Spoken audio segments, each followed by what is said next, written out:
Hello friends, welcome to golden ஆலினால் channel. இன்னைக்கு நம்ம சேனல்ல ரேஷன் கடையில் கொடுக்குற பாம் ஆயிலை எப்படி சமையலுக்கு யூஸ் பண்றதுன்னு பார்க்க போறோம். இந்த எண்ணெயை அப்படியே யூஸ் பண்ணீங்கன்னா சில பேருக்கு வாந்தி, தலை சுத்தல், மயக்கம் அந்த மாதிரி வரும். அதனால இந்த பாம் ஆயிலை அப்படியே நம்ம யூஸ் பண்ணாம எப்படி முறிச்சு யூஸ் பண்றதுன்னு பார்க்க போறோம். வாங்க வீடியோக்குள்ள போகலாம். ஆனா அதுக்கு முன்னாடி ஒரு சின்ன அட்வைஸ் பண்றேன் ஃப்ரெண்ட்ஸ். இந்த ஆயிலை அவ்வளவா யூஸ் பண்ண வேண்டாம். ஏதாவது ஒரு சிச்சுவேஷன்ல நம்ம வீட்டில் எல்லா ஆயிலும் தீர்ந்து போச்சு, வேற வழியே இல்லை, ஆப்ஷனே இல்லை அப்படின்றப்ப இந்த ஆயில் தான் யூஸ் பண்ணணும். அப்படின்றப்ப இந்த எண்ணெயை முறிச்சு யூஸ் பண்ணுங்க. வாங்க இப்ப வீடியோக்குள்ள போலாம்.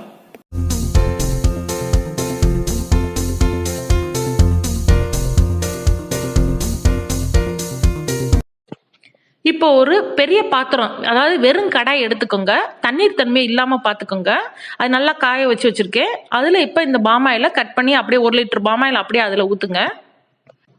இந்த எண்ணெய் நல்லா சூடாகட்டும்.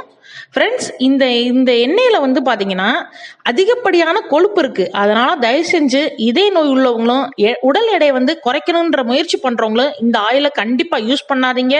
இந்த ஆயில்ல டிஸ்அட்வான்டேஜஸ் தான் ரொம்ப அதிகமா இருக்கு. அட்வான்டேஜ் என்னன்னு பாத்தீங்கன்னா, இந்த ஆயில் ஒரு ஆன்டி ஆக்சிடென்டா இருக்கு, ஒரு விட்டமின் இ இருக்குது. அதனால நம்ம இளமையா வச்சிருக்கோம். இந்த பாமாயில உள்ள பீட்டா கரோட்டின் நல்ல கண் பார்வைக்கும் நல்ல கண் ஆரோக்கியத்துக்கும் உதவி பண்ணுது. அவ்வளவுதான் இதுல இருக்க பெனிஃபிட் பாத்தீங்கன்னா இந்த 2 தான்.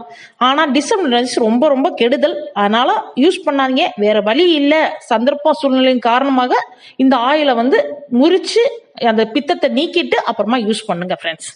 முதல்ல இப்ப எண்ணெயை ஊத்தியாச்சு. இந்த ஆயில் நல்லா சூடு ஏறட்டும்.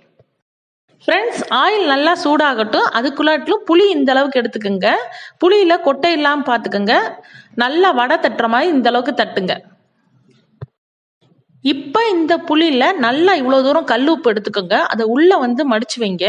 கொலக்கட்டை மடிக்கிற மாதிரி நல்லா உள்ள பதிய வச்சு சுத்திலும் புளிய வச்சு மூடிருங்க.